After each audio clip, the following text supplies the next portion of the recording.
দাম কি বলছিলি? ও একটা রেফারেন্স বই দরকার ছিল, 2000 টাকা দাম। বাবাকে বলছিলাম ওই কলেজ স্ট্রিট থেকে পুরনো বই কিনে নেব। কেন রে, তোর কাকুর কি 2000 টাকা নেই নাকি তুই নতুন বই কিনবি অথচ তোকে টাকা দেবে না বলেছে? না, ভাবছিলাম এতগুলো টাকা। অতগুলো টাকা? তোর বাবা ক্ষেত মজুরি করে আমাকে পড়াশোনা শিখিয়েছে রে।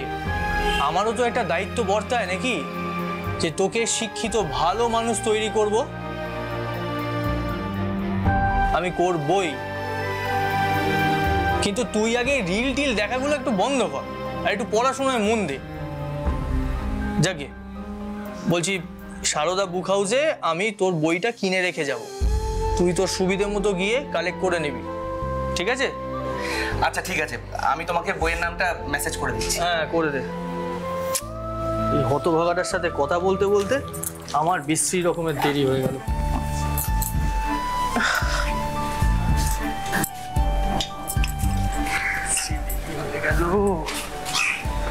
আচ্ছা শোনো, বলছি সাবধানে যেও।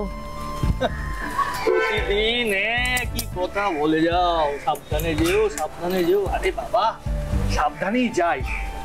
পর্যন্ত আমার কিছু হয়েছে? আসছি, টাটা। তুকা তুকা।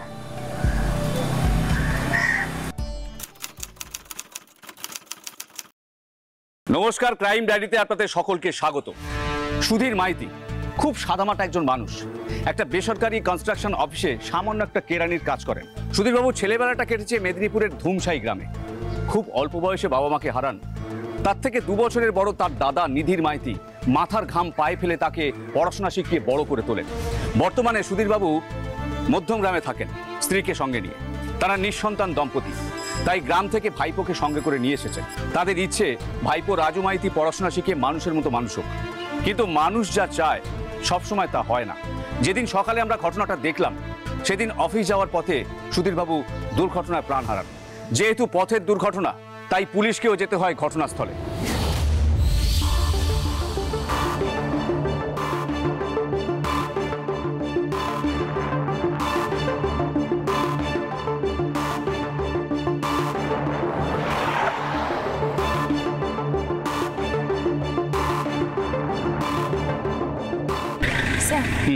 আসুন।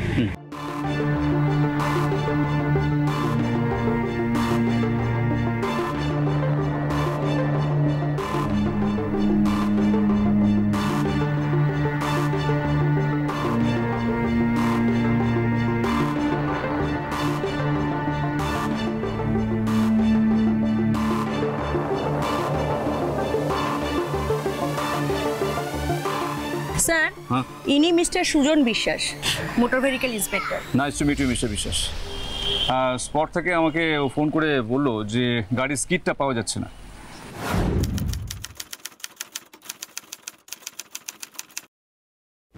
আমার তখনই মনে হলো যে এটা ন্যাচারাল অ্যাক্সিডেন্ট কেস না হতে পারে।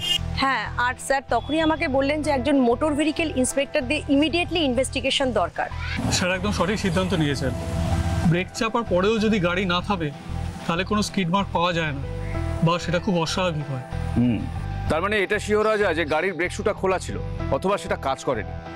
আচ্ছা মিস্টার বিশ্বাস, এটা যে ইচ্ছাকৃত কেউ করেছে সেটা আপনি কি করে জানবেন? স্যার গাড়িটাকে আমাদের আরটিও হেফাজতে পাঠাতে হবে, সেখানে মেকানিক্যাল ইন্সপেকশন বা ভেহিক্যাল ইন্সপেকশন হবে। সেখানে আমি বা অন্য কোনো এমভিআই অফিসার তা খুলে পরীক্ষা করে দেখব। প্রথমে আমরা ব্রেক ড্রামটা খুলে দেখব ব্রেক শুটা সঠিক জায়গায় আছে কিনা। যদি আগে থেকে খোলা হয়ে গিয়ে থাকে তাহলে সেটা একদম আলাদা হয়ে পড়বে বা একই জায়গায় থাকবেই না। তখন ব্রেক লিভার চাপলে কোনো প্রতিরোধ থাকবে না।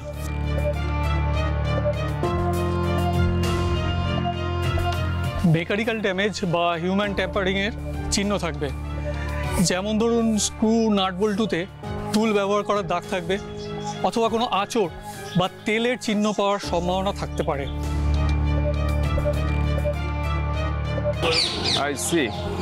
তার মানে আপনি বলতে চাইছেন যে এই কেসটাতে যদি কেউ অপরাধ করে থাকে তাহলে সে পার পাবে না? একদম স্যার, তবে আপাতত এটা অ্যাক্সিডেন্ট কেস হিসাবেই মেনে চলুন। আমি আপনাকে সন্ধ্যের মধ্যেই রিপোর্ট দেওয়ার চেষ্টা করছি। বেশ, থ্যাংক ইউ মিস্টার বিশ্বাস। পূজা, ইয়েস স্যার। বডিটাকে পোস্টমর্টমে পাঠাবার ব্যবস্থা করো। হ্যাঁ স্যার, আর আমি জায়গাটাও কর্ডন টেপ দিয়ে ঘিরে দিতে বলছি। ভিকটিমের নাম ঠিকানা কিছু পাওয়া গেছে? হ্যাঁ স্যার, নাম সুধীর মাইতি, আর একটু দূরে অমরাবতী, উনি ওখানেই থাকেন, আর পকেটে মোবাইলও পাওয়া গেছে। আপাতত ওনার বাড়িতে মৃত্যু সংবাদটা দিয়ে দাও, আর ভেহিকেল ইন্সপেক্টরের রিপোর্টটা আসার পরে ওনাদের ফ্যামিলির সঙ্গে যোগাযোগ করাটা আমাদের দরকার হতে পারে। Okay sir. মিস্টার বিশ্বাস,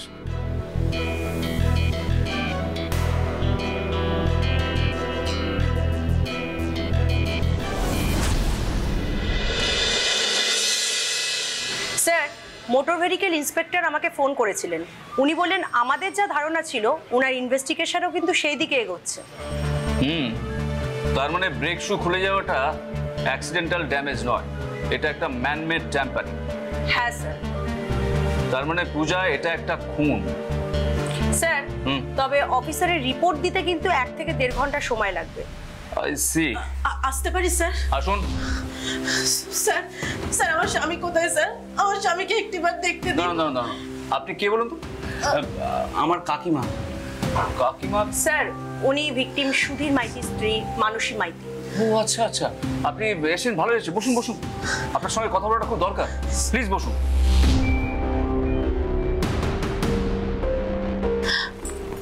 স্যার, স্যার আমার স্বামীকে কি আমি একবারও শেষ দেখা দেখতে পাবো না স্যার? পাবেন, নিশ্চয়ই পাবেন। ওনার বডিটা তো মর্গে দেওয়া হয়েছে, আগে অটোপসি হয়ে যাক, তারপরে নিশ্চয়ই পাবেন। স্যার, মর্গের কাজ শেষ হতে কতক্ষণ লেগে যাবে স্যার? কেন? আসলে স্যার, বন্ধু বান্ধবদের বলে রেখেছি তো, একা তো দাহ করতে পারবো না, বন্ধুরাই জিজ্ঞেস করছিল। বাবা, দাও করার তো খুব তাড়া দেখছি, কি ব্যাপারটা কি? না স্যার, সেরকম কিছু না।